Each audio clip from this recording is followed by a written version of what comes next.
Assalamualaikum warahmatullahi wabarakatuh.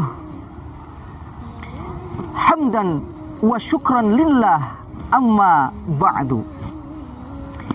Hadirin ummatul muslimin sebangsa dan setanah air yang dimuliakan oleh Allah Subhanahu wa ta'ala.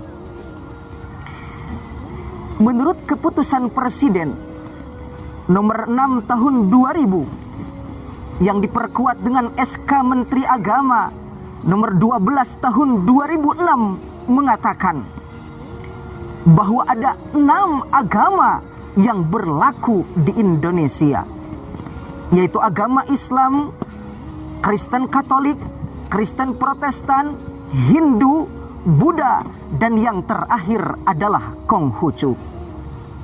Dengan demikian hadirin, jelaslah bahwa negara Indonesia merupakan negara yang memiliki keragaman dalam beragama. Namun demikian hadirin, agama Islam mengajarkan kepada kita bahwa dengan adanya keragaman yang ada tidak menjadi alasan buat kita untuk saling bermusuhan yang bisa menimbulkan perpecahan, pertikaian, permusuhan, bahkan saling membunuh dengan melakukan bom bunuh diri dengan dalil jihad atas nama agama. Kenapa hadirin?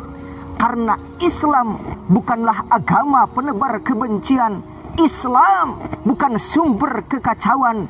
Islam bukan serang terorisme dan pelaku kejahatan. Justru Islam hadir sebagai agama penebar kasih sayang dan perdamaian. Hadirin ummatul muslimin yang dimuliakan oleh Allah Subhanahu wa ta'ala, berkenaan dengan Islam yang ramah dan anti radikalisme, saya teringat dengan firman Allah Subhanahu wa ta'ala di dalam Al-Quran surah Al-Anbiya ayat 107. A'udzu billahi minasyaitonir rajim. Bismillahirrahmanirrahim. Wa ma arsalnaka illa rahmatan lil alamin. Hadirin, kalau kita kaji lebih dalam kajian ilmu ma'ani, ayat ini mengandung adatul qasri. Karena pada ayat ini terdapat lafaz istisna, yaitu illa rahmatan lil alamin, setelah kalam manfi, yaitu wa ma arsalnaka. Sehingga hadirin, Syekh Abdurrahman Al-Khadri dalam kitabnya Jauhar Maknun mengatakan bahwa yang dimaksud dengan al-qasru adalah takhsisu amrin mutlaqan, menghususkan satu perkara secara mutlak. Dalam artian hadirin, ketika Allah Subhanahu wa ta'ala mengutus Nabi Muhammad sallallahu alaihi wasallam sebagai pembawa risalah agama Islam dengan mutlak, secara mutlak dan tidak ada keraguan, yaitu untuk menjadi rahmat bagi seluruh alam.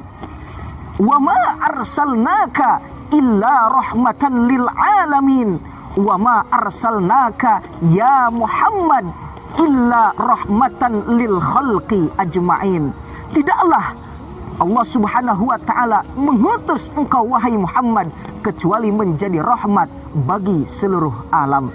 Demikian penjelasan Syekh Ali As-Sabuni dalam kitabnya Safwatut Tafasir jilid 2 halaman 277. Hadirin yang dimuliakan oleh Allah Subhanahu wa ta'ala, timbul pertanyaan dalam diri kita, bagaimanakah cara kita untuk merealisasikan Islam yang ramah dan anti radikalisme? Sebagai jawabannya, saya teringat dengan ungkapan Dr. Ahmad Umar Hashim, mantan rektor Universitas Al-Azhar Mesir. Beliau mengatakan dalam bukunya Ad-Da'wah Usluha wa Ta'limuha, setidaknya ada dua hal yang harus kita laksanakan. Yang pertama, yaitu umat Islam harus bisa memberikan keamanan di dalam masyarakat yang dikenal dengan istilah al-amnu al-ijtima'i. Namun sayang, seribu sayang hadirin, terkadang realita tidak sesuai dengan kenyataan. Kenapa hadirin? Karena maaf, di zaman sekarang ini masih banyak oknum-oknum durjana yang melakukan kejahatan atas nama agama. Aksi teror terjadi di mana-mana. Masih ingat tahun 2018 ketika terjadi teror bom di Makobrimob Depok, Jawa Barat. Terjadinya 3 penyerangan gereja di kota Surabaya. Bahkan di tahun 2021 kita digegerkan dengan pengeboman satu gereja di Makassar dan penyerangan yang dilakukan oleh seorang wanita di Jakarta. Bahkan hadirin, yang lebih parah lagi, banyak orang-orang kita yang rela pergi ke luar negeri mengangkat senjata membunuh umat beragama. Bahkan dengan bangga mereka mengatakan bahwa tanah air Indonesia, negara Indonesia adalah negara togut yang perlu dihancurkan, yang perlu diluluh lantahkan, bahkan perlu dibinasakan. Na'udzubillah, tsumma na'udzubillah. Padahal hadirin, Islam tidak pernah mengajarkan hal itu. Kenapa? Karena Islam bukanlah terorisme dan terorisme bukanlah Islam. Hadirin umatul muslimin rahimakumullah. Yang kedua, untuk menciptakan Islam yang ramah dan anti radikalisme, yaitu umat Islam harus mampu menegakkan keadilan dengan seadil-adilnya.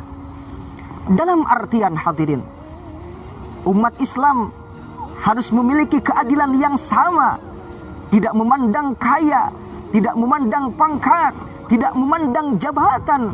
Jangan sampai ketika orang miskin yang salah, hukum cepat-cepat ditegakkan. Tapi ketika orang kaya yang salah, pejabat yang salah, hukum seolah-olah malu dan pura-pura tidak tahu. Padahal Allah Subhanahu wa ta'ala berfirman, "Wa idza hakamtum bainan nasi an tahkumu bil adl." Jika kalian ingin menetapkan hukum di antara manusia, an tahkumu bil adl, maka tetapkanlah hukum tersebut dengan seadil-adilnya.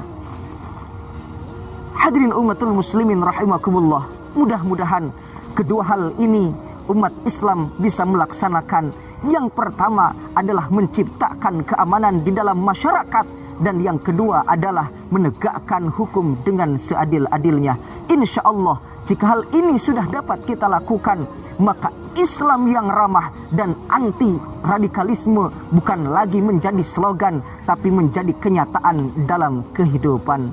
Sekian dan demikian, mohon maaf atas segala kekurangan. Terima kasih atas segala perhatian. Wal afu minkum. Wassalamualaikum warahmatullahi wabarakatuh.